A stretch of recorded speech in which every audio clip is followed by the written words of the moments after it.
लोगोफोर खुलुमबाय। दिनै 25 मे बे 25 मेआव नोंथांमोननो माखासे खौरांफोर होनानै लानाय जादों। दा बे खौरांफोरा मा नोंथांमोना थाम्बनेइलाव नुखाबायबो जानो हागौ आरो थाम्बनेइलाव नुनानै नोंथांमोनहा मिथिखानाय माखासे खौरांफोरखौबो नुनो मोनबाय जानो हागौ। आंबो मिथिगौ नोंथांमोनहा मिथिखाबाय, अब्लाबो नाथाय बेफोरनि गेजेरजों आङो मा बाथ्रा बुंनो नागिरदों बेखौसो नोंथांमोननि सिगाङाव शेयार खालामनो नागिरनाय जादों। दा बाहाय फार्स्टआव नुनो मोननाय जागोन, नोंथांमोनहा नायलांबाय थाबानो जाबाय। फार्स्टआव दङ बिहारनि मोनसे क्वारेन्टाइन सेन्टाराव 18 बोसोर बैसोनि सिख्लाखौ जिनाहारि खालामदों।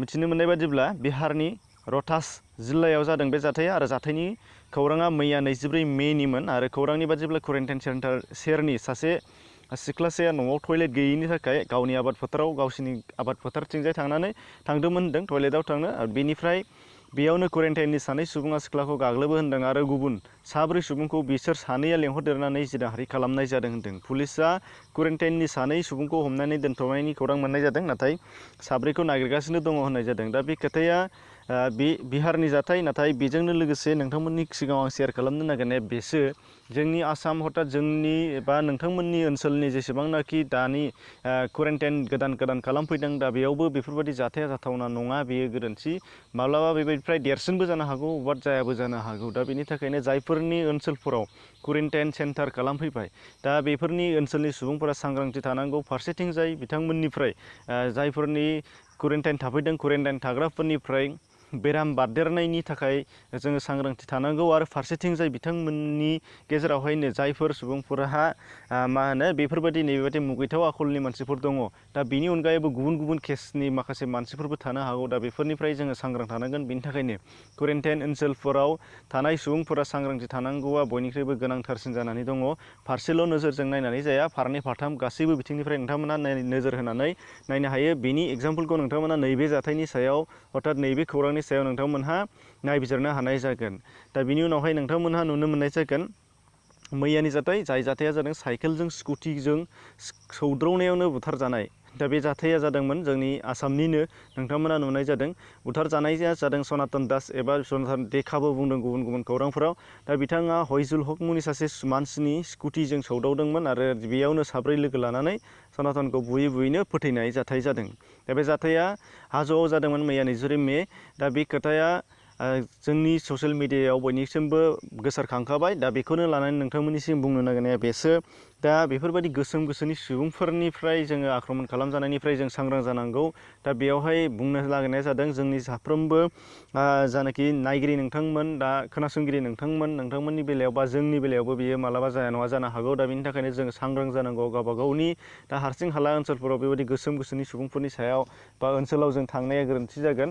दा बेनि थाखायनो नोंथांमोननि सिगाङाव बेखौ बुंनाय जादों। दा बेयो केमेरायाव खेबजानानै भाइरेल जानायखायसो बेखौ जों मिथिनो हानाय जाबाय, नाथाय बेखौ जुदि रावबो केमेरा केपचार खालामामोनब्ला बेबायदि जाथाया सिं गोबाङानो जानानै थांनाय बायदि जानानै थांगौमोनबो जानो हागौ। दा बेनि अनगायैबो जानानै थांखांनाय गोबांथार बेबायदि जाथाय जानानै थांखांबायबो जानो हागौ, जायनि थाखाय जोङो दिनैसिम खौरां मोनि गोबांफोर सुबुं गोमानायनि खौरां मोननाय जादों। दा बेनि थाखायनो जोङो साफ्रोमबो सांग्रां जानांगोन, फारसेथिं जिउसा आरो फारसेथिं बेबायदि गाज्रि गोसोनि सुबुंफोरनि आखल। दा बेनि उनावहाय नोंथांमोनहा नुनो मोनगोन बिथांमोननि सानैखौ दिनैनि खौराङाव नुनो मोननाय बादिब्ला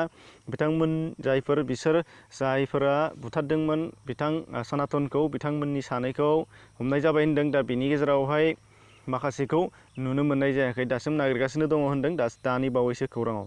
दा बाहाय उनावहाय नुनो मोनदों नेक्स्टनि खौराङाव नोंथांमोननो 2 साख्रिनि रादाब बाहाय जादों, फरेस्टनि आरो बिनिफ्राय मोनसेया जादों जुनियर एसिस्टेन्टनि। दा बे 2 खौरांफोरनि बेलायाव नोंथांमोनहा मिथिखाबायबो जानो हागौमोन, नाथाय अरिजिनेल एडभार्टाइजमेन्टखौ नोंथांमोननि सिगाङाव दिन्थिनो लानाय जादों। दा बाहाय नटिस होदोंमोन मोनसे पेपाराव। दा बेनि अनगायैबो अफिसियेल आं नटिसखौ नोंथांमोननो होनो नागिरदों। दा फार्स्टआव नोंथांमोननो दिन्थिनो नागिरनाया जादों, नोंथांमोना नुनो मोननाय जादों डेपुटि कमिशनार बरपेटानि, बेहाय नुनो मोननाय जादों एडभार्टाइजमेन्ट जुनियर एसिस्टेन्टनि थाखाय। जुनियर एसिस्टेन्ट पेमेन्टआ जागोन 14,000 प्लास जागोन। बेनिफ्राय STPनि थाखाय बाहाय 3 दङ। बेनिफ्राय नोंथांमोनहा नुनो मोननाय जादों reservation for women will be as per rule. दा वमेनबाबो मेनबाबो जायखिजाया हिनजाव हौवा बाहाय खालामनो हागोन। टार्म्स एन्ड कन्डिशन्सफोराव नोंथांमोना बेहाय फरायनो हानाय जागोन, स्क्रिनशटबो लानो हानाय जागोन, अदेबानि डिसक्रिपसनाव लिंकबो होनाय जादों बेनि सोमोन्दै, नोंथांमोना बेखौ नायनानैबो लानो हानाय जागोन आरो बेनि एप्लाइ खालामनायखौबो लानो हानाय जागोन। दा बाहाय नुनो मोननाय जादों 18 इयार्सनिफ्राय 44 इयार्सनि गेजेराव थानो हागोन होनदों। ST हिसाबै रिलेक्सेसन मोनखागोन। बेनिफ्राय नोंथांमोना नुनो मोननाय जादों गभर्नमेन्ट नर्म्स बादियै बाहाय नोंथांमोननि थाखाय माखासेफोरखौ नायलांबाय था नुनो मोनगोन इडुकेशनेल क्वालिफिकेशन दङ नोंथांमोना नुनो मोननाय जादों क्वालिफिकेशननि गेजेराव ग्रेजुवेट आर्ट्सआव ग्रेजुवेट जानांगोन नों नङाबा साइन्स जायखिजाया रिकगनाइज इउनिभार्सिटिनिफ्रायनो जागोन जायखिजाया स्ट्रिमानो बेनिफ्राय कम्पिउटार नलेज थानांगोन होनदों एक्सेल DTP खालामनो हानाय वार्डआव खालामनो हानाय बेफोरो हाउ टु एप्लाइ खालामनायनि थाखाय नोंथांमोननि थाखाय डिसक्रिपसनाव लिंकखौ होखादों बेजों थांनानैबो नोंथांमोना एप्लाइ खालामहैनो हानाय जागोन एप्लाइ खालामनायनि प्रसिडिउरखौ नोंथांमोनहा बांद्राय खाब्रायनो नांला आरो एप्लाइ खालामनाय समावनो नै बेफोरखौ मोनजोबखायो बेयो गोरलैथार आरो बेफोरखौ नायनो थाखाय आं गासैखौबो खौरां खिथाजोबनायलायला मा पस्ट खालामनांगोन मा एप्लाइ खालामनांगोन जायफोर नोंथांमोना एप्लाइ खालामनो गोसो थांबानो नुखायो बे मोनफ्रोमबो एप्लाइनि प्रसिडिउरावनो बेफोर थाजोबखायो बे गोरलैसो बिनि थाखायनो नोंथांमोनहा डिसक्रिपसननि लिंकआव थांनानै बानायबानो जाबाय दा बेहाय गोसो होनांगौआ जाहैबाय नोंथांमोनहा नुनो मोननाय जादों लास्ट डेट अफ साबमिशन एप्लिकेशना नोंथांमोनहा नुनो मोनदों